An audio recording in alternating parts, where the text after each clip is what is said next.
നമ്മുടെ രക്ഷകനും വീണ്ടെടുപ്പുകാരനുമായ കർത്താവായ യേശു ക്രിസ്തുവിന്റെ നാമത്തിലുള്ള സ്നേഹവന്ദനത്തെ ദൂരത്തും ചാരത്തും അരികത്തും അകലെയുമായി ഞങ്ങളെ ശ്രവിക്കുന്ന ഈ മണിയങ്കര പ്രദേശവാസികളോടും എല്ലാ മാന്യ ശ്രോതാക്കളോടും വേഗം വരുന്നവനാകുന്ന യേശു ക്രിസ്തുവിന്റെ നാമത്തിലുള്ള സ്നേഹവന്ദനത്തെ അറിയിക്കുന്നു.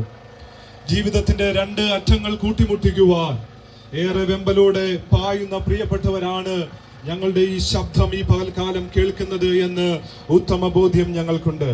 ആയതുകൊണ്ട് തന്നെ നിങ്ങളുടെ ജീവിതത്തിന്റെ വിലയേറിയ കുറച്ച് നിമിഷങ്ങൾ ഈ അനുഗ്രഹിക്കപ്പെട്ട സമയത്തിനു വേണ്ടി മാറ്റിവെക്കണമെന്ന് താഴ്മയോടുകൂടെ ഞങ്ങൾ അപേക്ഷിക്കുകയാണ്. ഇതൊരിക്കലും നിങ്ങളുടെ ജീവിതത്തിൽ ഒരു നഷ്ടമായി തീരുകയില്ല എന്നുള്ള ഒരു ഉത്തമമായ ബോധ്യം ഞങ്ങളുടെ ജീവിതത്തിലുണ്ട്. കർത്താവ് നമ്മളെ സഹായിക്കട്ടെ. പ്രിയമുള്ളവരെ, ഇന്നത്തെ ദിവസം എന്ന് പറയുന്നത് ജൂലൈ മാസം 25 ശനിയാഴ്ചയാണ്. 2 ദിവസം കൂടി കഴിയുമ്പോൾ ജൂലൈ മാസം 27-ാം തീയതി തിങ്കളാഴ്ച എന്ന് പറയുന്നത് ഭാരതത്തെ സംബന്ധിച്ച് മറക്കുവാൻ കഴിയാത്ത ഒരു ദിവസമാണ്. ഭാരതം കണ്ടതിലേക്ക് വെച്ച് ഏറ്റവും പ്രഗത്ഭനായ ശാസ്ത്രജ്ഞനായിരുന്ന ഡോക്ടർ APJ അബ്ദുൽ കലാം സാറിന്റെ ഓർമ്മ ദിവസമാണ് ജൂലൈ മാസം 27 എന്ന് പറയുന്നത്. 2015 ജൂലൈ മാസം 27-ാം തീയതി തന്റെ 83-ാമത്തെ വയസ്സിൽ കാലയവനികയ്ക്കുള്ളിൽ മറഞ്ഞ അദ്ദേഹത്തിന്റെ 11-ാമത്തെ ചരമവാർഷികമാണ് ഈ ഭാരതദേശം അടുത്ത തിങ്കളാഴ്ച ഓർക്കുവാനായിട്ട് പോകുന്നത്.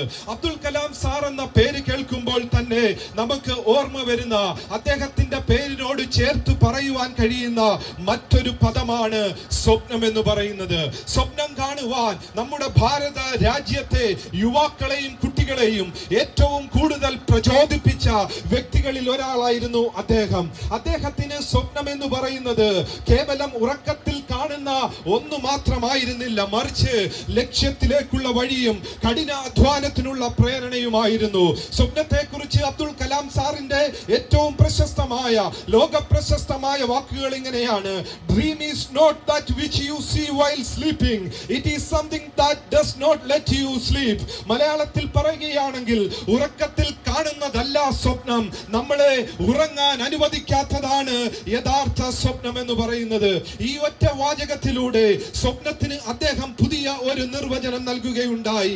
വെറുതെ ആഗ്രഹിക്കുന്നതല്ല, രാത്രികളിൽ പോലും നമ്മളെ അധ്വാനിക്കുവാൻ പ്രേരിപ്പിക്കുന്ന ലക്ഷ്യങ്ങളാണ് യഥാർത്ഥ സ്വപ്നങ്ങളെന്ന് അദ്ദേഹം ലോകത്തെ പഠിപ്പിച്ചു. ഞാൻ എന്തിനാണ് പ്രിയമുള്ളവരെ ഈ മധ്യാഹ്ന സമയത്ത് അബ്ദുൽ കലാം സാറിനെ കുറിച്ചും അദ്ദേഹത്തിന്റെ സ്വപ്നങ്ങളെ കുറിച്ചും നിങ്ങളോട് പറയുവാൻ ഇടയായി തീർന്നതെന്നറിയാമോ? നമുക്കെല്ലാവർക്കും, എന്നെ കേൾക്കുന്ന എല്ലാ പ്രിയപ്പെട്ടവർക്കും നമ്മുടെ ജീവിതത്തെ കുറിച്ച് എന്തിനെങ്കിലും കുറിച്ച് ഒരു സ്വപ്നമുണ്ട്. സ്വപ്നം കാണാൻ പഠിപ്പിച്ച അബ്ദുൽ കലാം സാറിന് ഒരു സ്വപ്നമുണ്ടായിരുന്നു. അത് കേട്ട മനുഷ്യർക്ക് സ്വപ്നമുണ്ടായിരുന്നു. പ്രസംഗിക്കുന്ന എനിക്ക് ചില സ്വപ്നങ്ങളുണ്ട്. ഈ കേൾക്കുന്ന ശബ്ദ തരംഗങ്ങൾക്കുള്ളിൽ ഞങ്ങളെ ശ്രവിക്കുന്ന നിങ്ങൾ ഓരോരുത്തർക്കും നിങ്ങളുടെ ജീവിതത്തെ കുറിച്ച് 1000 സ്വപ്നങ്ങളുണ്ട് എന്ന് ഉത്തമ ബോധ്യം ഞങ്ങൾക്കുണ്ട്.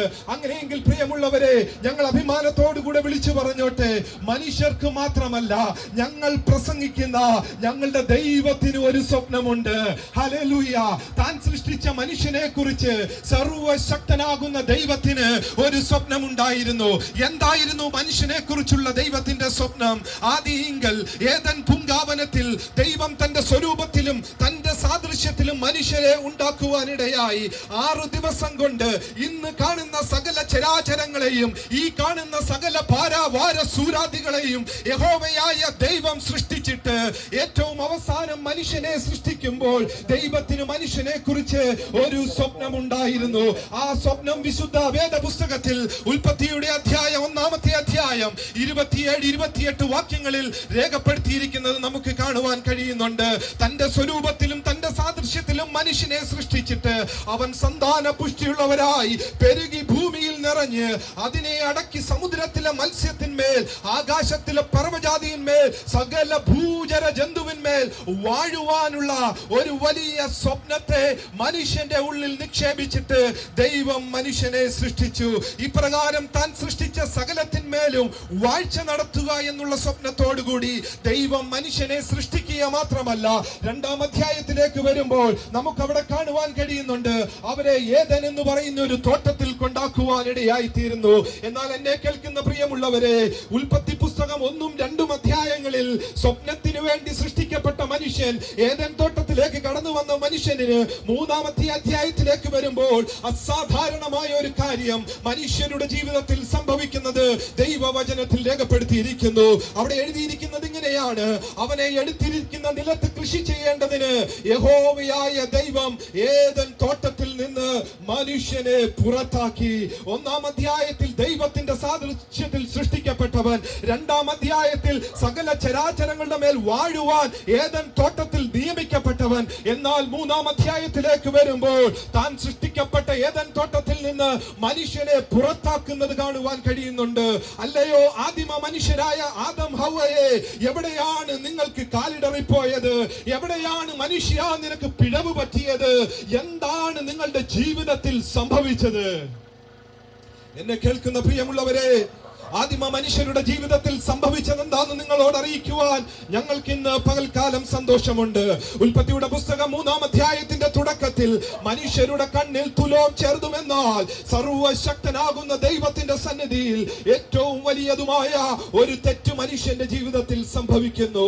അത് മറ്റൊന്നുമല്ല, ചെയ്യരുതെന്ന് സർവശക്തനാകുന്ന ദൈവം തന്റെ തിരുവായി മൊഴിഞ്ഞ് മനുഷ്യനോട് കൽപ്പിച്ച കാര്യം പിശാചിന്റെ പ്രേരണയാൽ പ്രലോഭനങ്ങൾ നിമിത്തം മനുഷ്യൻ ചെയ്യുക നിമിത്തം അനുസരണക്കേടെന്നുള്ള പാപം ഏദൻ തോട്ടത്തിൽ സംഭവിക്കുന്നു. മനുഷ്യൻ ചെയ്ത അനുസരണക്കേടെന്നുള്ള പാപത്തിന്റെ ഫലമായി സകലത്തിന്റെയും മീതെ വാഴുവാൻ വിളിക്കപ്പെട്ട മനുഷ്യൻ ഏദൻ തോട്ടത്തിൽ നിന്ന് പുറത്താക്കപ്പെടുന്നതാണ് ബൈബിളിന്റെ തുടക്കത്തിൽ കാണുന്ന ചരിത്രം. സകലത്തിന്റെയും മീതെ വാഴുവാൻ വിളിക്കപ്പെട്ടിട്ടും പാപം തങ്ങളുടെ ജീവിതത്തിൽ വാഴ്ച നടത്തിയതിനാൽ ലഭിച്ച എല്ലാ അനുഗ്രഹങ്ങളിൽ നിന്നും മനുഷ്യൻ പുറത്താക്കപ്പെട്ടു. അയ്യോ, പാപത്തിന് ഇത്ര ശക്തിയുണ്ടോ? അതേ പ്രിയമുള്ളവരെ, ഈ ശബ്ദം കേൾക്കുന്ന പ്രിയമുള്ളവരെ, പാപത്തിന് ഒരു ശക്തിയുണ്ട്. വിശുദ്ധ വേദപുസ്തകത്തിൽ അപ്പോസ്തലനായ പൗലോസ് കൊരിന്ത്യ സഭയ്ക്ക് ലേഖനം എഴുതുമ്പോൾ ഇപ്രകാരം രേഖപ്പെടുത്തി: ഹേ മരണമേ, നിന്റെ ജയം എവിടെ? ഹേ മരണമേ, നിന്റെ വിഷമുള്ളവിടെ?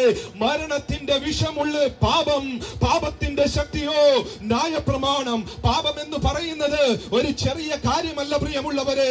പാപം മരണത്തിനായിട്ടുള്ള ഒരു വിഷമുള്ളാണെന്ന് ദൈവത്തിന്റെ വചനം പഠിപ്പിക്കുന്നു. ആദിമ മനുഷ്യൻ പാപം ചെയ്തപ്പോൾ ഈ മരണത്തിന്റെ വിഷമുള്ള പാപം ചെയ്ത ആദമിനെയും ഹവ്വയും തേടിയെത്തുവാൻ ഇടയായി. പാപത്തിന്റെ ഫലമായി അനിഷ്ട സംഭവങ്ങൾ അവരുടെ ജീവിതത്തിൽ സംഭവിച്ചു എന്ന് കാണുവാൻ കഴിയുന്നുണ്ട്. ആദിമ മാതാപിതാക്കളായ ആദമിന്റെയും ഹവ്വയുടെയും മൂത്ത മകൻ കയീൻ തന്റെ അനുജനായ ഹാബേലിനെ നിർദാക്ഷിണ്യം കൊന്നുകളഞ്ഞ് ലോകത്തിലെ ആദ്യത്തെ കൊലപാതകിയായി മാറി. അനുസരണക്കേടെന്ന പാപത്തിൽ ആരംഭിച്ച പാപത്തിന്റെ ജൈത്രയാത്ര രക്തം വീഴ്ത്തിയ കൊലപാതകവും കഴിഞ്ഞ് അത് ഏറെ മുന്നോട്ട് പോകുവാനിടയായി തീർന്നു. അതുകൊണ്ടാണ് റോമർക്ക് എഴുതിയ ലേഖനത്തിൽ ഹല്ലേലൂയ പൗലോസ് അപ്പോസ്തലൻ ഇപ്രകാരം രേഖപ്പെടുത്തിയത്: അതുകൊണ്ട് ഏക മനുഷ്യനാൽ പാപവും പാപത്താൽ മരണവും ലോകത്തിൽ കടന്നു. ഇങ്ങനെ എല്ലാവരും പാപം ചെയ്യുകയാൽ മരണം സകല മനുഷ്യരിലും പരന്നിരിക്കുന്നു. പാപം സകല മനുഷ്യരിലും പരന്നതിനാൽ പിന്നീട് വന്ന സന്തതി പരമ്പരകൾക്കെല്ലാം തന്നെ പാപത്തിൽ നിന്ന് പാപത്തിലേക്ക് വഴുതി വീഴുവാൻ ഇടയായി തീർന്നു. പ്രിയമുള്ളവരെ, നാം ഇന്ന് കാണുന്ന എല്ലാ കൊലപാതകങ്ങളുടെയും എല്ലാ തിന്മകളുടെയും എല്ലാ അശുദ്ധിയുടെയും കാരണം തേടിപ്പോയാൽ അതിന്റെ എല്ലാം പിറകിൽ പാപത്തിന്റെ ഒരു കരാള ഹസ്തത്തെ നമുക്ക് കാണുവാനായിട്ട് കഴിയും. സകലത്തിന്റെ മീതെയും വാഴുവാൻ വിളിക്കപ്പെട്ട മനുഷ്യൻ പാപം ചെയ്ത് ദൈവസന്നിധിയിൽ നിന്ന് അകന്നു പോയെങ്കിലും മനുഷ്യനെ കുറിച്ചുള്ള തന്റെ സ്വപ്നം പൂർത്തീകരിക്കുവാൻ, മനുഷ്യനെ പാപത്തിൽ നിന്നും മടക്കി വരുത്തുവാൻ ദൈവം ധാരാളം കാര്യങ്ങൾ ഈ ഭൂമിയിൽ ചെയ്യുവാൻ ഇടയായി തീർന്നു. അതിൽ ചില കാര്യങ്ങൾ വേഗത്തിൽ നിങ്ങളോട് പറയുന്നതിൽ ഞങ്ങൾക്ക് അതിയായ സന്തോഷമുണ്ട്. അതിലൊന്നാണ്, പിന്നീട് വന്ന മനുഷ്യരുമായി ദൈവം ചില ഉടമ്പടികൾ വെച്ചു. വിശ്വാസികളുടെ പിതാവെന്ന് പറയുന്ന അബ്രഹാമുമായി ദൈവം ഉടമ്പടി ചെയ്തു. നീതിമാനായ നോഹയുമായി ദൈവം മനുഷ്യനോട് ഉടമ്പടി ചെയ്തു. ഇല്ല എന്നെ കേൾക്കുന്ന പ്രിയമുള്ളവരെ, ഉടമ്പടികൾക്കൊന്നും മനുഷ്യനെ പാപത്തിൽ നിന്ന് മടക്കിക്കൊണ്ടുവരുവാൻ കഴിഞ്ഞില്ല. പിന്നീട് ബലിപീഠങ്ങളും മൃഗബലികളും കടന്നു വന്നു. മനുഷ്യൻ ചെയ്യുന്ന പാപത്തിന്റെ പകരമായി ഒരു നിരപരാധിയായ പക്ഷിയുടെയോ മൃഗത്തിന്റെയോ രക്തം അർപ്പിക്കുന്ന രീതി ഈ ലോകത്തിലേക്ക് കടന്നു വന്നു. എന്നെ കേൾക്കുന്ന പ്രിയമുള്ളവരെ, ഇല്ല, ബലിപീഠങ്ങൾക്കും മൃഗബലികൾക്കും ഒന്നും തന്നെ മനുഷ്യനെ തന്റെ പാപത്തിൽ നിന്ന് വീണ്ടെടുക്കുവാൻ കഴിഞ്ഞില്ല.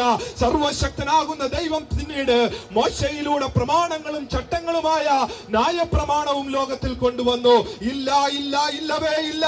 ന്യായപ്രമാണത്തിനും മനുഷ്യനെ പാപത്തിൽ നിന്ന് മോചിപ്പിക്കുവാൻ, ദൈവത്തിങ്കലേക്ക് മടക്കിക്കൊണ്ടുവരുവാൻ സാധിച്ചില്ല. സർവശക്തനാകുന്ന ദൈവം പിന്നീട് തന്റെ സ്വപ്നത്തിന്റെ പൂർത്തീകരണത്തിനായി പ്രവാചകന്മാരെ ലോകത്തെഴുന്നേൽപ്പിച്ചു.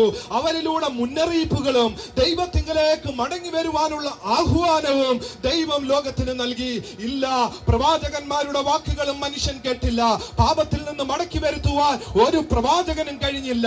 ഇത്രയുമൊക്കെ കാര്യങ്ങൾ ഈ ലോകത്ത് സംഭവിച്ചപ്പോൾ സർവശക്തനാകുന്ന ദൈവത്തിന് മനുഷ്യനെ കുറിച്ചുള്ള സ്വപ്നങ്ങൾ എന്നേക്കുമായി നഷ്ടമായി പോയതായി ലോകം വിധി എഴുതി. അതുകൊണ്ടാണ് കോരഹപുത്രന്മാർ 49-ാം സങ്കീർത്തനം എഴുതിയപ്പോൾ ലോകത്തോട് ഇപ്രകാരം വിളിച്ചു പറഞ്ഞു: സഹോദരൻ ശവക്കുഴി കാണാതെ എന്നേക്കും ജീവിച്ചിരിക്കേണ്ടതിന് അവനെ വീണ്ടെടുക്കുവാനോ ദൈവത്തിന് വീണ്ടെടുപ്പ് വില കൊടുക്കുവാനോ ആർക്കും കഴിയുകയില്ല. അവരുടെ പ്രാണന്റെ വീണ്ടെടുപ്പ് വിലയേറിയത് അതൊരു നാളും സാധിക്കുകയില്ല എന്ന് കോരഹപുത്രന്മാർ വരെ വിധി എഴുതി. എന്നാൽ എന്നെ കേൾക്കുന്ന പ്രിയമുള്ളവരെ, ഇന്ന് നമുക്ക് സന്തോഷിക്കുവാൻ ഒരു വകയുണ്ട്. എന്താണെന്നറിയാമോ?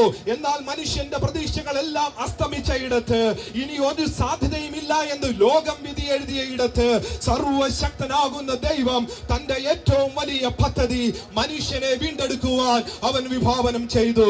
മനുഷ്യരെ കുറിച്ചുള്ള ദൈവത്തിന്റെ സ്വപ്നത്തിന്റെ ആഴം ദൈവം വെളിപ്പെടുത്തി. യോഹന്നാൻ എഴുതിയ സുവിശേഷം 3-ാം അധ്യായം അതിന്റെ 16-ാമത്തെ വാക്യത്തിൽ ദൈവത്തിന്റെ സ്വപ്നം നമുക്ക് കാണുവാൻ കഴിയുന്നുണ്ട്.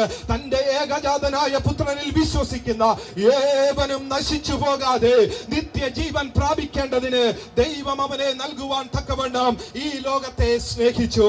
ഈ ഭൂമിയിലുള്ള യാതൊന്നിനും മനുഷ്യനെ തന്റെ പാപങ്ങളിൽ നിന്ന് വീണ്ടെടുക്കുവാൻ കഴിയുകയില്ല എന്ന് ദൈവം കണ്ടപ്പോൾ മാനവരാശിയുടെ പാപത്തിന്റെ പരിഹാരത്തിനായി തന്റെ ഏകജാതനായ പുത്രനെ ഈ ലോകത്തിലേക്ക് നൽകുവാൻ സർവശക്തനാകുന്ന ദൈവം തീരുമാനിച്ചു. മാനവരാശിയുടെ പാപത്തിന്റെ പരിഹാരത്തിനായി ഈ ഭൂമിയിലേക്ക് ഇറങ്ങി വന്ന ദൈവപുത്രന്റെ പേരാണ്. ഞങ്ങൾക്ക് ആ പദം പറയുന്നതിൽ സന്തോഷമുണ്ട്.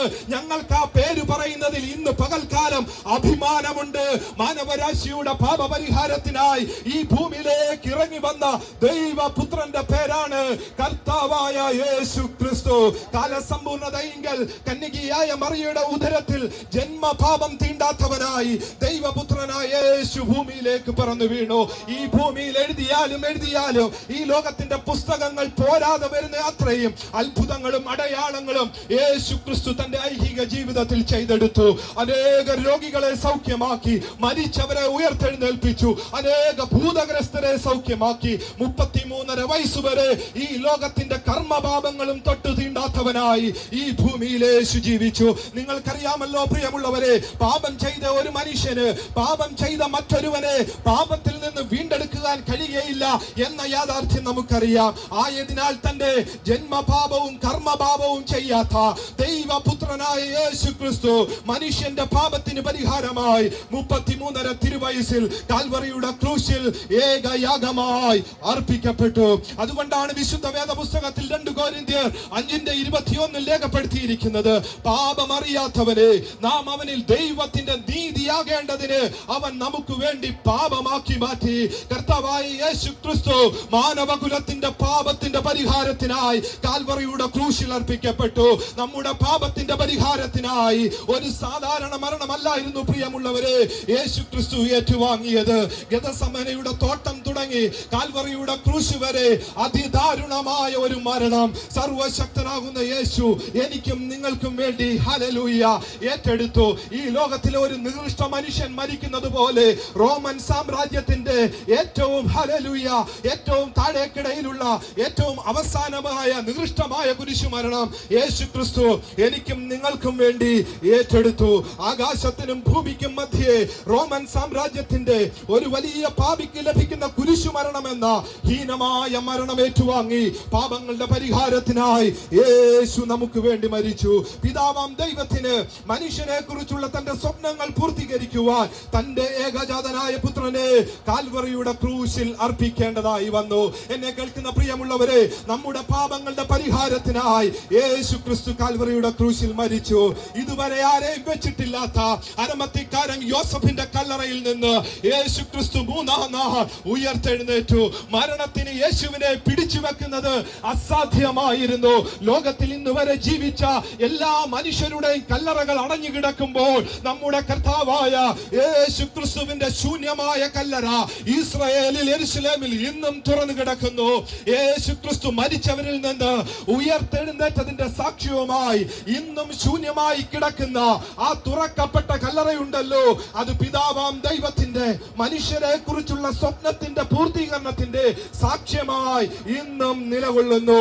ഹല്ലേലൂയ. പ്രിയമുള്ളവരെ, നമ്മുടെ പാപങ്ങൾക്ക് പരിഹാരം വരുത്തി യേശു ക്രിസ്തു കാൽവറിയുടെ ക്രൂശിൽ മരിക്കുക മാത്രമല്ല, അവൻ അടക്കപ്പെട്ടു, ഉയർത്തെഴുന്നേറ്റ് തന്നിൽ വിശ്വസിക്കുന്നവരെ ചേർപ്പാൻ ഇതാ ഈ മധ്യാകാശത്ത് താമസമിനാ വീണ്ടും വരുവാനായിട്ട് പോകുന്നു.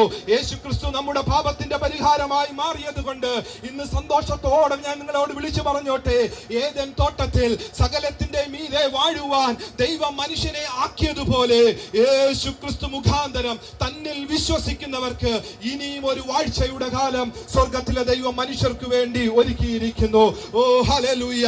ഇനി ഒരു വാഴ്ചയുടെ കാലം, നിത്യമായ നിത്യതയിൽ സ്വർഗത്തിലെ ദൈവം നമുക്ക് വേണ്ടി ഒരുക്കിയിരിക്കുന്നുവെന്ന് നാം മറന്നു പോകരുത്. പ്രിയമുള്ളവരെ, എന്നെ കേൾക്കുന്ന പ്രിയപ്പെട്ടവരെ, എപ്രകാരം നമുക്ക് ആ നല്ല നാളുകൾ പ്രാപിക്കുവാൻ നമ്മുടെ ജീവിതത്തിൽ കഴിയും, അതിനുള്ള ഏക മാർഗം ഞങ്ങൾ നിങ്ങളോട് പറഞ്ഞു തരുവാൻ ഞങ്ങൾക്ക് ഇന്ന് സന്തോഷമുണ്ട്.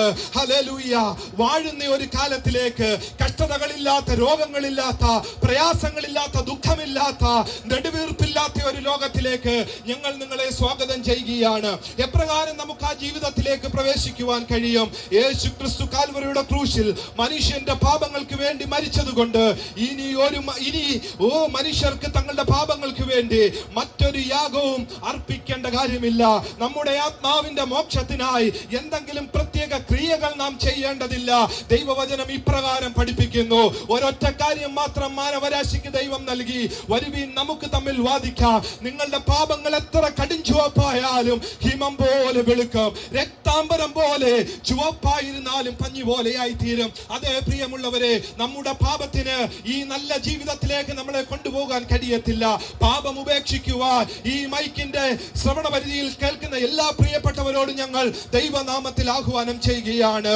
നിങ്ങളുടെ പാപങ്ങൾ കാർമുകിലിനെ പോലെ, നിങ്ങളുടെ ലംഘനങ്ങൾ മേഘത്തെ പോലെ വലുതായിരുന്നാലും അതിനെ മായിച്ചു കളയുവാൻ കാൽവറിയുടെ ക്രൂശിൽ ഒഴുകിയിറങ്ങിയ യേശുവിന്റെ രക്തത്തിന് ശക്തിയുണ്ടെന്ന് അഭിമാനത്തോടു കൂടെ ഞങ്ങൾ ഇന്ന് വിളിച്ചു പറയുന്നു. അവന്റെ പുത്രനായ യേശുവിന്റെ രക്തം സകല പാപവും പോക്കി നമ്മെ ശുദ്ധീകരിക്കുവാൻ തക്ക ശക്തിയുള്ളതാണ്. ആരിന്ന് ഈ വാക്കുകളെ കേൾക്കുന്നവർ യേശുവിൽ വിശ്വസിക്കുന്നുവോ അവർക്ക് ഈ പാപമോചനം സാധ്യമാണ് എന്ന് ഈ പ്രഭാതത്തിൽ ഞങ്ങൾ വിളിച്ചു പറഞ്ഞോട്ടെ. ഞങ്ങളെ കേൾക്കുന്ന പ്രിയമുള്ളവരെ, ഈ 2026 നാം ജീവിതത്തിൽ അറിഞ്ഞും അറിയാതെയും ചെയ്തു പോയ സകല പാപങ്ങൾക്കും മോചനം തരുവാൻ യേശുവിന്റെ രക്തത്തിന് ശക്തിയുണ്ടെന്ന് ഈ പ്രഭാതത്തിൽ മറന്നു പോകരുത്. യേശു ക്രിസ്തു നൽകുന്ന പാപവിമോചനം പ്രാപിക്കുവാൻ പ്രത്യേകമായി നാം ഒന്നും ചെയ്യേണ്ടതില്ല. പിതാവാം ദൈവം ഇതിന് വലിയ വില കൊടുത്തതിനാൽ നാം ഇനി ഒരു വിലയും കൊടുക്കേണ്ട കാര്യവുമില്ല. യേശു ക്രിസ്തു നൽകുന്ന പാപവിമോചനം പ്രാപിക്കാൻ നാം ഇപ്പോൾ ആയിരിക്കുന്ന ജാതിയോ മതമോ ഒന്നും തന്നെ മാറേണ്ട കാര്യങ്ങളില്ല. നാം ഇപ്പോൾ ആയിരിക്കുന്ന ജീവിതാവസ്ഥയിൽ, ഇപ്പോഴുള്ള സാമൂഹിക ചുറ്റുപാടിൽ നിൽക്കുമ്പോൾ തന്നെ കർത്താവായ യേശു ക്രിസ്തു നൽകുന്ന ഈ പാപമോചനം പ്രാപിക്കുവാൻ നമുക്ക് കഴിയും. എപ്രകാരമാണ് പ്രിയമുള്ളവരെ അങ്ങനെ ഒരു അവസ്ഥ കഴിയുന്നത്? തന്റെ ലംഘനങ്ങളെ മറച്ചു വെക്കുന്നവന് ശുഭം വരികയില്ല, അവയെ ഏറ്റുപറഞ്ഞ് ഉപേക്ഷിക്കുന്നവനോ കരുണ ലഭിക്കുമെന്ന് ദൈവവചനം പഠിപ്പിക്കുന്നു. നമ്മുടെ ലംഘനങ്ങളെ ഇന്ന് പകൽക്കാലം ഏറ്റുപറയുമെങ്കിൽ, ഞാൻ ഒരു പാപിയാണെന്ന് സമ്മതിക്കുമെങ്കിൽ, നിങ്ങളെ കൈക്കൊള്ളുവാൻ തുറന്ന കരങ്ങളുമായി നിൽക്കുന്ന ഒരു ദൈവമുണ്ട് എന്ന് ഈ പ്രഭാതത്തിൽ മറന്നു പോകരുത്. ദൈവവചനം ഇപ്രകാരം നമ്മെ പഠിപ്പിക്കുന്നു. യേശുവിനെ കർത്താവെന്ന് വായ്കൊണ്ട് ഏറ്റുപറയുകയും ദൈവം അവനെ മരിച്ചവരിൽ നിന്ന് ഉയർത്തെഴുന്നേൽപ്പിച്ചു എന്ന് ഹൃദയം കൊണ്ട് വിശ്വസിക്കുകയും ചെയ്താൽ നീ രക്ഷിക്കപ്പെടും. ഞാനൊരു പാപിയാണെന്നുള്ള തിരിച്ചറിവോടെ നമ്മുടെ വായ് കൊണ്ട് ഞാനൊരു പാപിയാണ്, ഞാൻ എന്റെ പാപങ്ങളെ ഉപേക്ഷിക്കുന്നു, യേശു ക്രിസ്തു ദൈവപുത്രൻ എന്ന് ഞാൻ വിശ്വസിക്കുന്നു, കാൽവറിയുടെ ക്രൂശിൽ എന്റെ പാപങ്ങൾക്ക് വേണ്ടിയാണ് യേശു മരിച്ചത് എന്ന് ആ ഒരു വിശ്വാസം നമ്മുടെ ഹൃദയത്തിൽ ഉണ്ടെങ്കിൽ പ്രിയമുള്ള പ്രിയമുള്ളവരെ, നമ്മുടെ കൊടിയ പാപങ്ങൾക്ക്, ഈ ലോകത്തിന്റെ നിയമങ്ങൾക്ക് മാറ്റുവാൻ കഴിയാത്ത, ഈ ലോകത്തിന്റെ ആചാരങ്ങൾക്ക്, അനുഷ്ഠാനങ്ങൾക്ക് മാറ്റുവാൻ കഴിയാത്ത നമ്മുടെ പാപങ്ങളിൽ നിന്ന് നമ്മെ വീണ്ടെടുക്കുവാൻ ഈ യേശുവിന്റെ രക്തം മതിയായതാണെന്ന് ഈ പകൽക്കാലം ഞങ്ങൾ സന്തോഷത്തോടെ വിളിച്ചു പറയുന്നു. നാം നമ്മുടെ പാപങ്ങളിൽ നിന്നും, ശാപങ്ങളിൽ നിന്നും, രോഗങ്ങളിൽ നിന്നും പുറത്തു വന്ന് സന്തോഷവും സമാധാനവും ആരോഗ്യവുമുള്ള ഒരു നല്ല ജീവിതം നയിക്കുവാൻ ദൈവത്തിന്റെ പരിശുദ്ധാത്മാവിൽ ഞങ്ങൾ നിങ്ങളെ സ്വാഗതം ചെയ്യുകയാണ്. നിങ്ങളിൽ ആരെങ്കിലും ഇപ്രകാരമായ സന്തോഷകരമായ, പാപമില്ലാത്ത, സമാധാനപൂർണമായ, രോഗങ്ങൾ ഒഴിഞ്ഞ ഒരു ജീവിതം നയിപ്പാൻ ആഗ്രഹിക്കുന്നുവെങ്കിൽ ദയവായിട്ട് നിങ്ങൾക്ക് ഈ ശബ്ദപരിധിയിലേക്ക് കടന്നു വരാം. ഞങ്ങൾ നിങ്ങൾക്ക് വേണ്ടി പ്രാർത്ഥിക്കുവാനായിട്ട് കർത്താവിൽ ശരണപ്പെടുന്നു. ഞങ്ങൾ അനുഭവിക്കുന്ന ഒരു സമാധാനമുണ്ട്. കഴിഞ്ഞ നാളുകളിൽ നിങ്ങളെ പോലെ സമാധാനമില്ലാതെ, സ്വസ്ഥതയില്ലാതെ, പലവിധ പ്രയാസങ്ങളിലൂടെ ജീവിതം മടുത്തുപോയ ഒരു കൂട്ടം ഞങ്ങൾ ഇന്ന് സന്തോഷത്തോടെ ഇവിടെ നിൽക്കുന്നതിന്റെ ഒറ്റ കാരണം എന്താണെന്നറിയാമോ? ഞങ്ങളെ വീണ്ടെടുത്ത, കാൽവറിയുടെ ക്രൂശിൽ ഞങ്ങൾക്ക് വേണ്ടി മരിച്ച അരുമനാഥനായ ഒരു രക്ഷകൻ ഞങ്ങൾക്കുണ്ട് എന്നുള്ള ബോധ്യമാണ്. ഈ ബോധ്യത്തിലേക്ക് ഈ ശബ്ദപരിധിക്കുള്ള എല്ലാ പ്രിയപ്പെട്ടവരെയും ഞങ്ങൾ സ്വാഗതം ചെയ്യുന്നു. ഞങ്ങൾ അനുഭവിക്കുന്ന ഈ ദൈവിക സ്വസ്ഥതയിലേക്ക്, ദൈവിക സമാധാനത്തിലേക്ക് ഈ വാക്കുകൾ കേട്ട നിങ്ങൾ ഓരോരുത്തർക്കും, നിങ്ങളുടെ പ്രിയപ്പെട്ടവർക്കും, നിങ്ങളുടെ കുടുംബങ്ങൾക്കും ഉണ്ടാകട്ടെ എന്ന് ആത്മാർത്ഥമായി പ്രാർത്ഥിച്ചുകൊണ്ട് ഈ വാക്കുകൾക്ക് വിരാമം കുറിക്കുന്നു. സർവശക്തനാകുന്ന ദൈവം നമ്മെ അനുഗ്രഹിക്കുമാറാകട്ടെ.